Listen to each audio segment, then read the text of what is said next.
Hey, Hedge.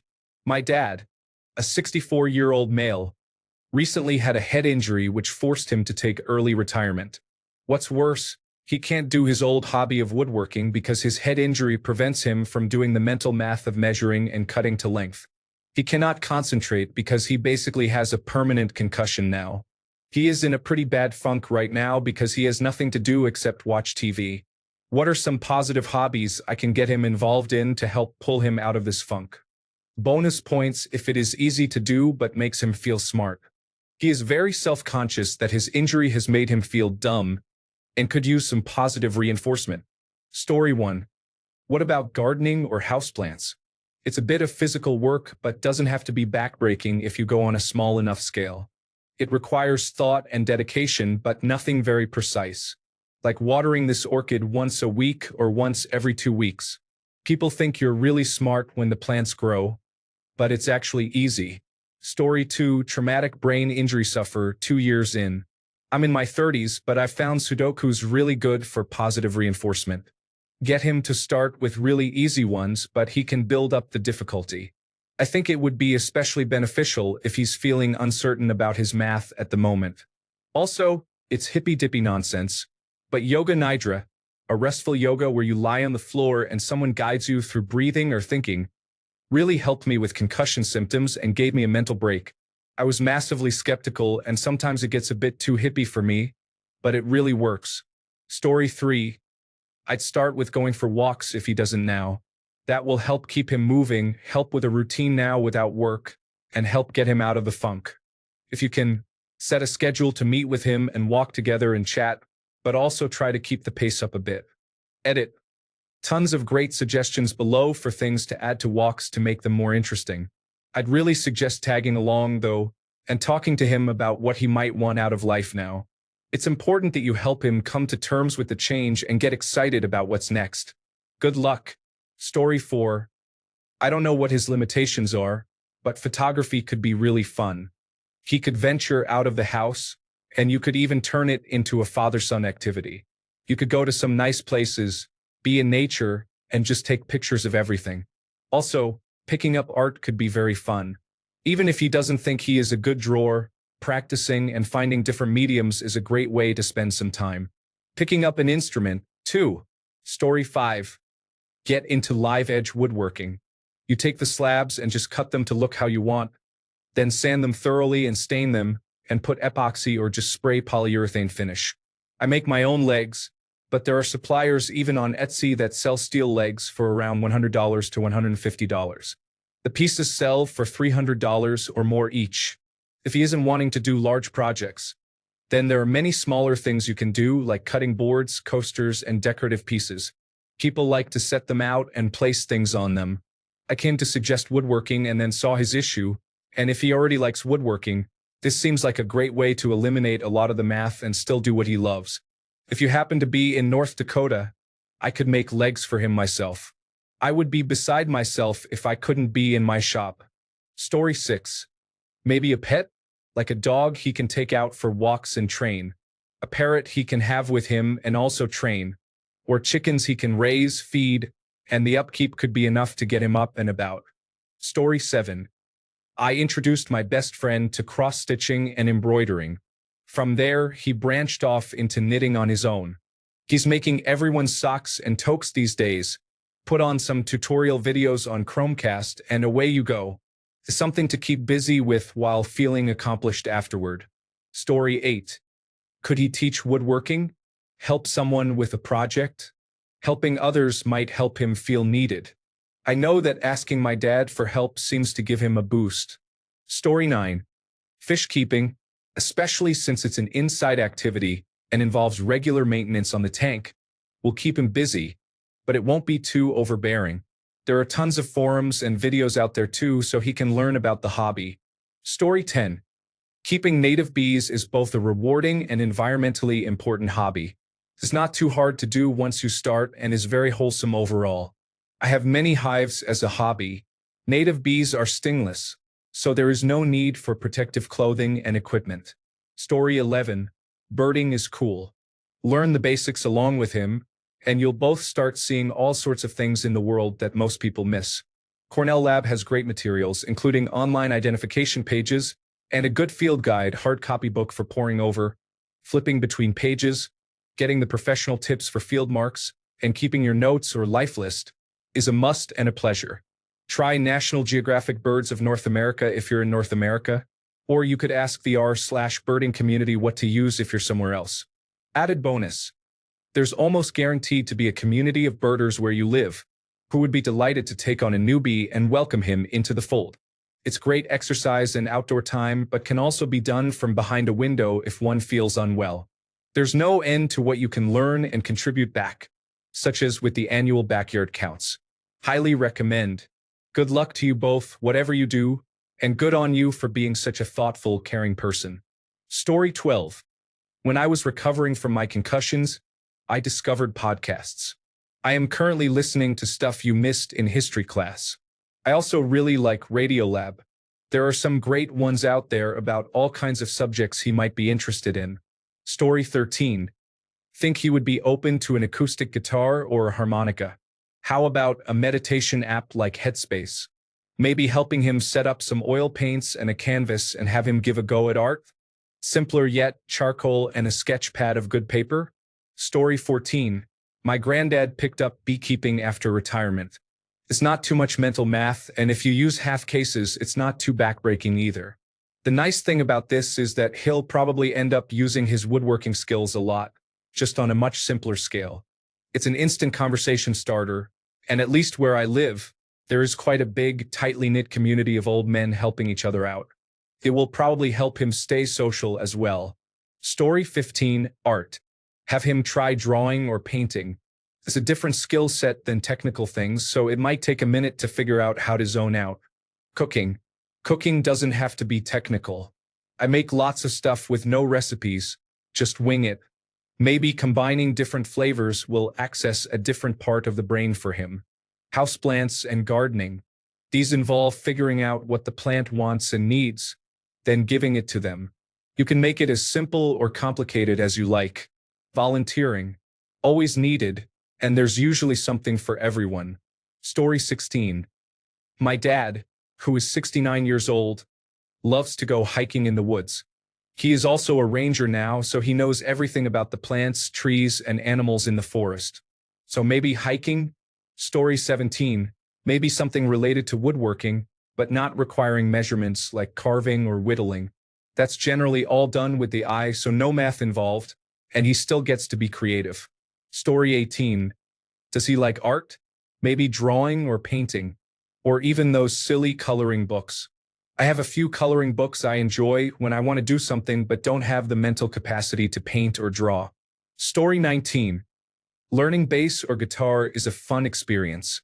You can let me know if you want any guitar or bass recommendations, as it can be very difficult and confusing the first time around. Story 20. Whittling could be cool. That way he could still work with wood, and there's really no math involved. Can be done over many sessions too. I used to be bad at it, but over time, seeing myself get better has been rewarding. Story 21. I have a relative with a brain injury. They recently discovered paint-by-number sets and have made beautiful paintings without any taxing mental effort. There are some beautiful sets out there, and you can find simpler designs if needed. Story 22. I'm not totally clear about how his mental state has been diminished. My father had Parkinson's before he passed away, which had specific things that were helpful. Here are some suggestions based on my father's Parkinson's and/or what you've described, or they just look like fun to me. Wood carving with chain-mail safety gloves so no cuts. Soap carving, again, chain-mail gloves. Adult Lego architecture series. There's other adult Lego too. Browse the site. You can probably also get some better deals if you join Lego VIP. Puzzles. 2D and 3D. I bought my son a 3D globe puzzle, which I think is very cool. Next, I've seen 2-story tall structures built with this stuff. Tell him he can build stuff for his grandkids. Wood assembly kits for adults. Woodwork without the measuring. Is dad a gearhead at all? Check this out. Tons of paint by number out there for adults. Coloring. Plenty of adult coloring books. 10. Remote control. The expensive stuff is mostly DIY. 11. Rockhound? Buy him a polishing kit. 12. Fishing? 13. Hunting? 14. Camping? 15. Building electronics. 16. Brewing or distilling. 17. Building plastic models. 18. Ring crafting kit. 19. Making hot sauce. 20. Building personal computers. 21. Play or learn an instrument. 22. Model trains. 23. Origami. 24. Paper airplanes. 25. Model rockets. 26. Writing. 27. Programming. Please come knock me in the head so I can retire early. After writing this, I am jealous. Best wishes to you and your dad. Story 23. My husband just got into aquariums and loves it. We set up a freshwater aquarium, and now he is excited to start a saltwater aquarium. I have to say it is pretty fun and relaxing to watch all of the neat little fish and their personalities. Story 24. An easy start would be to have him write a television journal. What did he watch that day? A little summary, did he like it, why not, etc. My dad started this after his stroke to justify his screen time. He still does it 10 years later and has recommendations for everything and everyone. Story 25. What about knitting or crochet?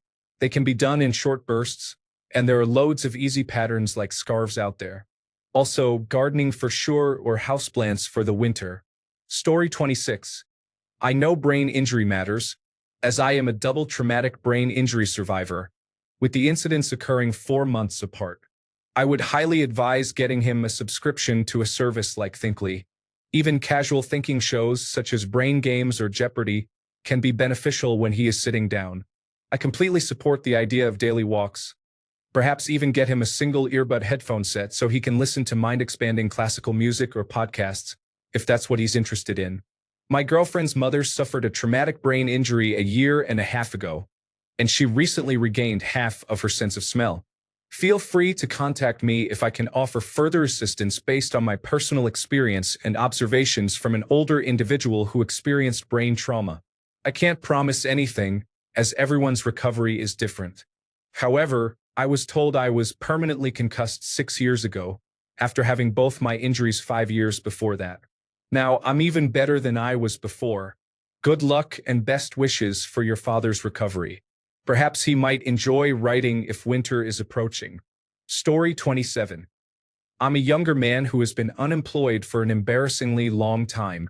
Having some control over a single aspect of your life that is completely yours, good, pure, and not hurting yourself or others is important. Woodworking gave him creativity and control as well. I hope you can be his woodworking buddy, or even encourage his wife, neighbor, or friends to help. I like the idea of him teaching the skill he's passionate about. If he can trust someone else with the math and ordering of processes, there's no reason he should give it up. It will take courage on his part. It's very difficult for our male culture to admit not being able to do something and ask for help, but we have to get used to it and even be able to laugh about it. If woodworking was actually therapeutic because it was more about solitude, I know some amazing painters and drawers who only started in their 60s. It's honestly surprising how good they are. Story 28. I feel for your dad. I've had many concussions, but I had a really big one 5 years ago that I've never fully recovered from. I almost hate to mention this because it can be costly, but Hot Wheels and other diecast collecting is pretty popular among all age groups. There are Facebook groups and forums. There are also lots of in-person meetups depending on where you live. Some local clubs meet once a month, and then there are the toy shows, which are really more of a place for dealers to sell. But for buyers, that's where to find the good stuff, plus eBay and buying directly from the Facebook groups. It's international too.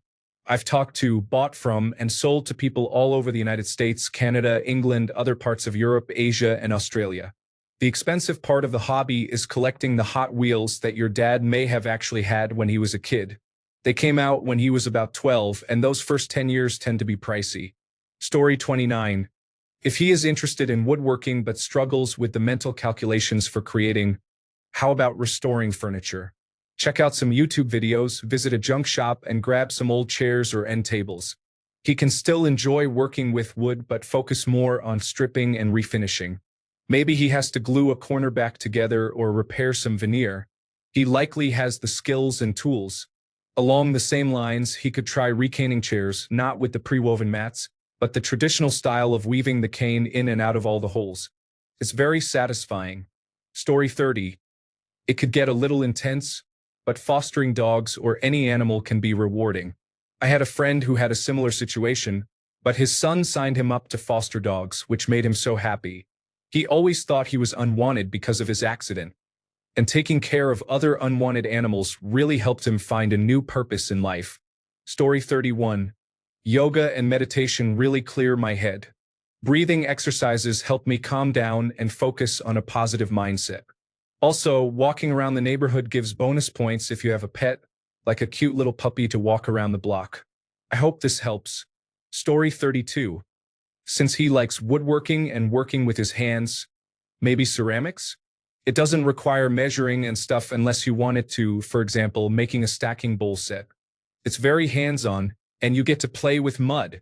Story 33. I got my grandpa an aquarium for his birthday, and he is obsessed with it now. We set it up and cycled the tank about a month ago, and today we went and got him some fancy new fish, shrimp, and plants. Story 34. How about playing harmonica? He can start with little ditties and move at his own pace. I would be more than happy to help out with sheet music and coaching. Flip me a note if you think he would be interested. Story 35.